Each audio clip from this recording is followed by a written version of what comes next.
Estamos de volta aqui no programa Brasil Cristão, com você, aqui pela Rede Século XXI, que faz mais por você.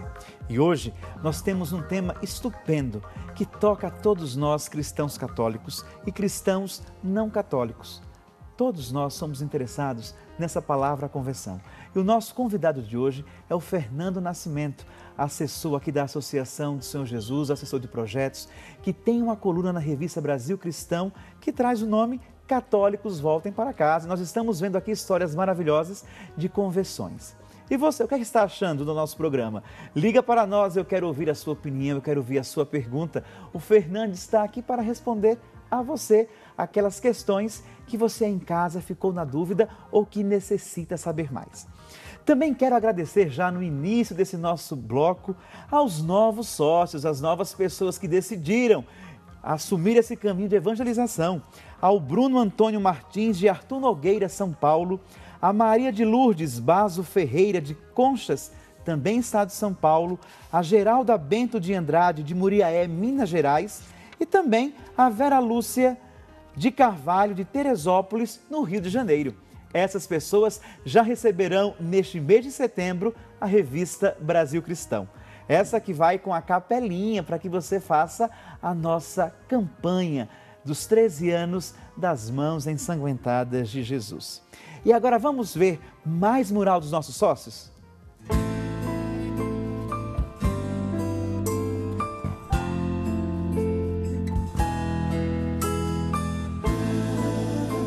Graças à generosidade da senhora Eugênia Spakolski, de São Paulo, capital, que conseguimos levar a palavra de Deus por todo esse Brasil cristão.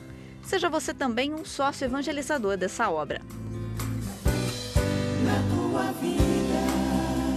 Olha aí que beleza, hein? Os nossos sócios enviando fotografias para que nós possamos conhecê-los da onde eles estão. E você deseja tornar a sua vida conhecida e dando o seu testemunho? Envie para nós sua fotografia, o lugar da onde você mora, o lugar da onde você nos acompanha.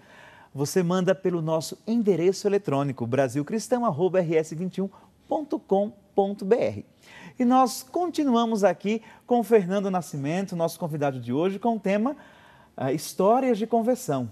Fernando, eu estava aqui vendo na retrospectiva das revistas, na revista do mês de agosto, nós temos uma conversão muito interessante que vale a pena todos nós relembrarmos. Para você que lembra daquela trilogia O Senhor dos Anéis, essa é uma história que vai fazer você retomar aqueles filmes. Fernando, conta um pouquinho para nós. Olha, primeiro que eu sou apaixonado pela trilogia do Senhor dos Anéis, né? A Sociedade do Anel, As Duas Torres, O Retorno do Rei, a trilogia do Hobbit também, né? Porque é uma única história. Antes do Hobbit tem um outro livro que é o Silmarillion, né? Esse homem era J.R.R. Tolkien, era uma mente brilhante, professor. Esse é o escritor do livro. Exatamente, Tolkien. Ele era professor em Oxford, nascido na África do Sul, né? Quando o seu pai veio a falecer e a sua mãe volta para a Inglaterra. Quando ela chega na Inglaterra com o Tolkien e mais a irmã pequenas, os dois pequenininhos, ela se depara com o fato de que toda a família é anglicana, ferrenha, e eles estavam muito a contragosto com o fato de que as crianças estivessem sendo educadas na fé católica. De início, ela chega sem absolutamente nada, economicamente falando. Então, os tios que a acolhem obrigam para que toda a família comece a ser anglicana. Mas a mãe, ela sente no coração o dever de dizer assim, eu prefiro passar necessidades e eu ter que trabalhar, mas eu defendo a fé dos meus filhos. Que firmeza de fé, não? Então, e é interessante, ela sai da casa dos tios, eles, por causa da fé católica, cortam todas as relações, deixam os sobrinhos à mercê, junto com a mãe, e ela trabalhando dia e noite para poder ter dinheiro e poder sustentar seus filhos. Passou muita dificuldade, faleceu, e deixou os dois ao cuidado de um sacerdote. Então, Tolkien, ele foi criado por um sacerdote, por um padre. Um padre o educou, o alimentou, o ajudou. Então, esse aí era o nosso autor, Tolkien. Essa figura. Essa figura serena, né? Um olhar sereno, tranquilo. Sim, de alguém que fez uma experiência bonita de espiritualidade. Sim, ele testemunha que a pessoa o maior testemunho de Cristo que ele recebeu na vida foi da mãe, né? A mãe dele mostrou o valor da fé. E Tolkien é interessante, né? Eu faço esse parêntese, padre. Eu me recordo que uma vez, nas redes sociais, eu postei algumas coisas num blog sobre o Senhor dos Anéis, né? E me recordo que na hora alguém foi nos comentários e disse: mas você, Fernando, você um pregador, como é que você posta uma coisa dessas, né? Como se o Senhor dos Anéis fosse uma coisa horrível, fosse nova era, fosse alguma coisa. Então, nós temos que explicar para eles que, né, para muita gente que tem essa confusão, que o Senhor dos Anéis é uma obra magnífica e de um conteúdo profundamente cristão. É interessante, é lógico, existe uma diferença que precisa ser colocada aí, né? Se você pegar, por exemplo, uma obra de Lewis, por exemplo, que é contemporâneo de Tolkien, C.S. Lewis, ele anglicano, interessante, dentro desse parêntese, anglicano por causa de Tolkien. Por quê? Porque ele era ateu, ele não acreditava em Deus. E conversando com o Tolkien em uma cafeteria, várias vezes o Tolkien foi, né, batendo naquela pedra, e um dia, numa conversa, C.S. Lewis diz para Tolkien assim: Deus é um mito. E Tolkien diz: é verdade, mas é o único mito verdadeiro. E ele fala assim: mas um mito pode ser verdadeiro? O que é esse? Que história é essa, né? Então ele começa a aprofundar na questão de mito enquanto capacidade de sobrenaturalizar aquilo que eu vejo, né? E, de certa forma, a encarnação, né? Deus, né? De certa forma, é o mito verdadeiro. E ele começa a aprofundar nisso e vem a conversão dele por meio de Tolkien, né? Ele tinha todo um berço anglicano, embora ele não fosse, então ele voltou ao seu berço de origem e escreveu coisas maravilhosas a respeito do catolicismo, da Eucaristia, mesmo não sendo um católico. Pela influência de Tolkien, né? Então, a obra de Lewis, voltando, é analogia pura. Se você assiste as Crônicas de Nárnia e não descobre que o leão, Aslan, é Cristo, você não entendeu as Crônicas de Nárnia. Agora, o Senhor dos Anéis não é assim. Não existe uma analogia. Você não pode dizer Frodo ou Gandalf ou, né, aquele que faz o papel do rei que retorna, né, o Passo Largo. Você não pode dizer que ele é Cristo e outro. Não existe isso. O que existem ali são valores profundamente cristãos, enraizados naquele emaranhado, naquela história.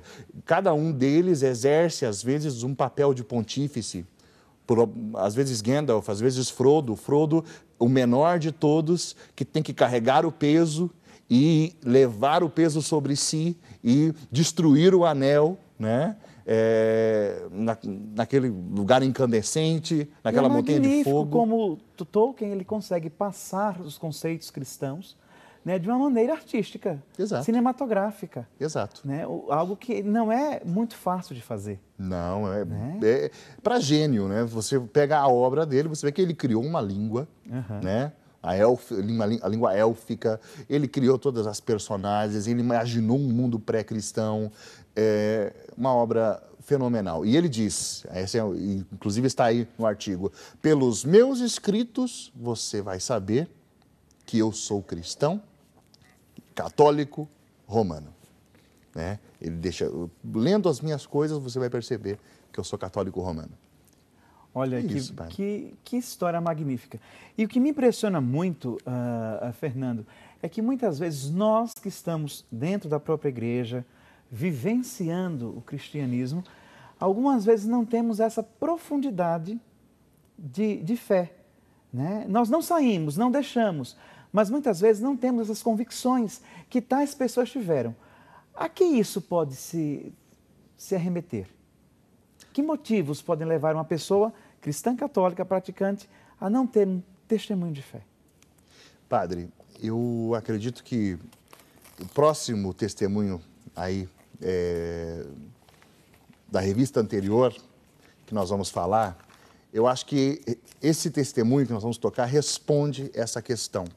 Eu acho que aquilo que Francis Beckwith descobriu e que a gente trata de relatar na revista é o que ele mesmo aponta como aquilo que falta para que a gente tenha uma fé mais vívida, mais coerente, mais profunda. Padre, resumidamente, eu vou dizer assim, nós perdemos aquela continuidade que no princípio da igreja era dada aos cristãos no catecumenato. A primeira coisa que um cristão recebia era aquilo que nós chamamos de anúncio. Ele recebia o querigma. Esse anúncio tem por fruto uma metanoia, uma mudança total de mentalidade, porque não é simplesmente uma palavra qualquer, é a palavra de Deus. Usando aquele conceito do hebraico, dabar, é aquilo que Deus fala, se realiza, faz. Quando eu ouço a palavra ela realiza aquilo que anuncia em mim. Eu gero uma vida nova. E da palavra é que eu passo para a dimensão do mistério, para a mistagogia, para os sacramentos. O que está acontecendo hoje é que nós administramos os sacramentos a pessoas que não têm ideia do anúncio. Então, me perdoe a franqueza, mas as pessoas recebem a Eucaristia do mesmo modo que comem um lanche em algum lugar. Né? Ou por estar numa igreja, pelo menos com uma certa, né, um evento social, né, alguma coisa, mas sem o reconhecimento profundo, não há. O senso de fé. Falta a experiência do anúncio e sem dúvida nenhuma, a experiência do anúncio gera um aflorar realmente do espírito, né? Então isso deve ter acontecido na vida do Francis, né? Sem dúvida alguma. A história dele é maravilhosa. Francis Beckwith, por 32 anos, foi protestante, ele era batista. Esse moço aí que nós vemos na foto. Exatamente. Ele presidia uma associação de pastores, 4.300 pastores respondiam diretamente a ele por meio dessa associação. Era um exímio pregador, grande professor,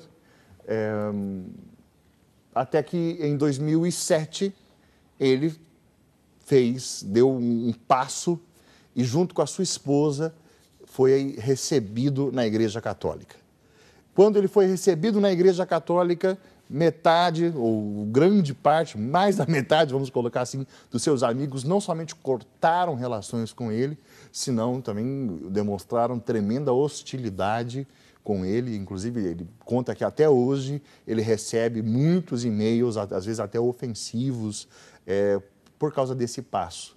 Hoje em dia, apesar de eu estar falando isso, nos Estados Unidos, padre, esse processo de conversão, esse processo de que um evangélico passe à Igreja Católica, já não é mais visto de modo tão absurdo e hostil, como se, por exemplo, acontecesse no Brasil. É algo aceito com normalidade. Hoje, sim.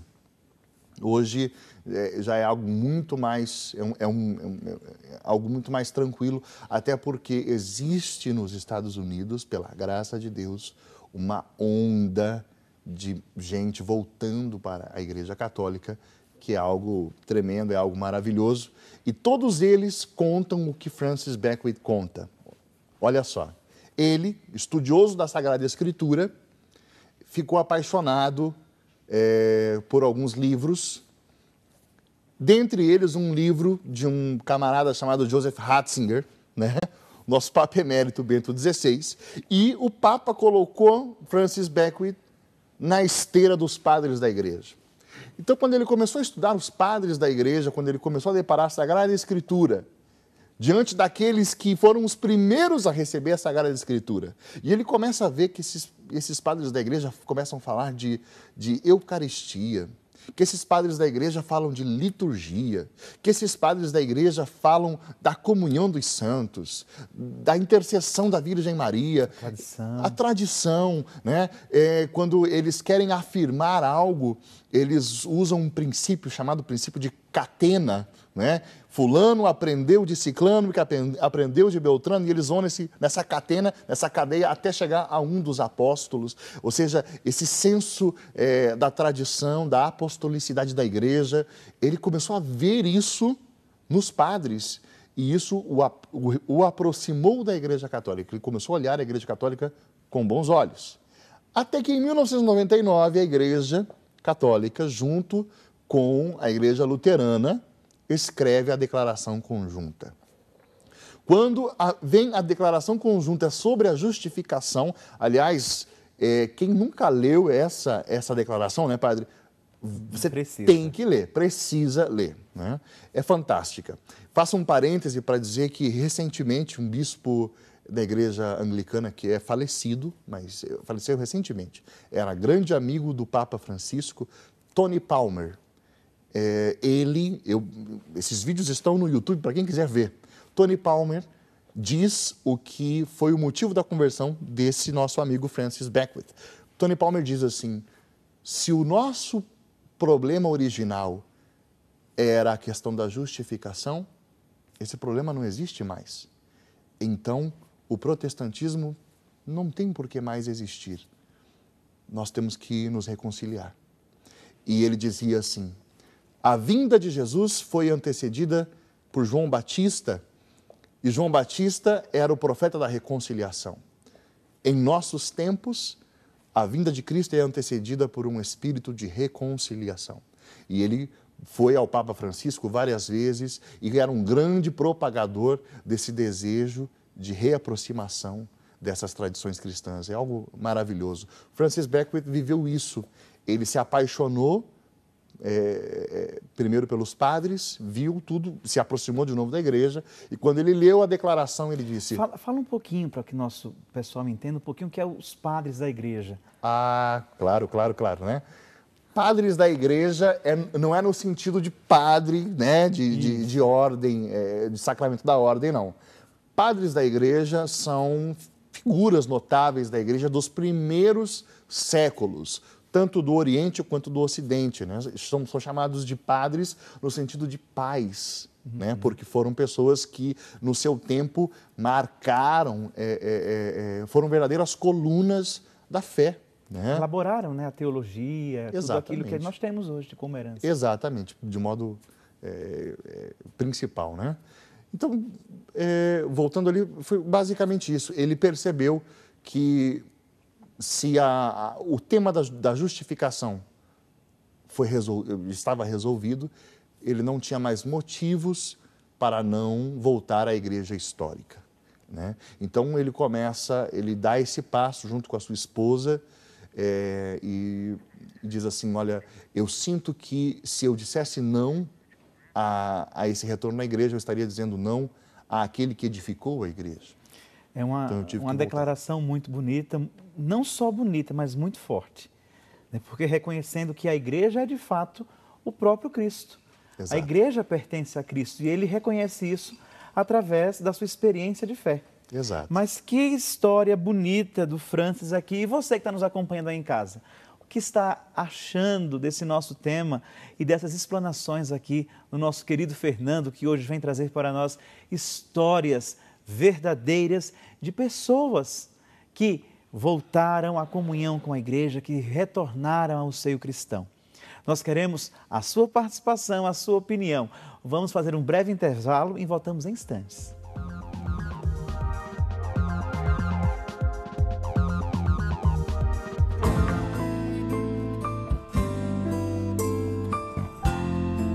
Maria, abre as portas do seu coração e derrama diante de Deus, com toda a sinceridade e simplicidade do coração, qual é o estado de sua alma. confira o artigo A Oração da Virgem Maria, de Padre Francisco Senen, esse mês em sua Brasil Cristão.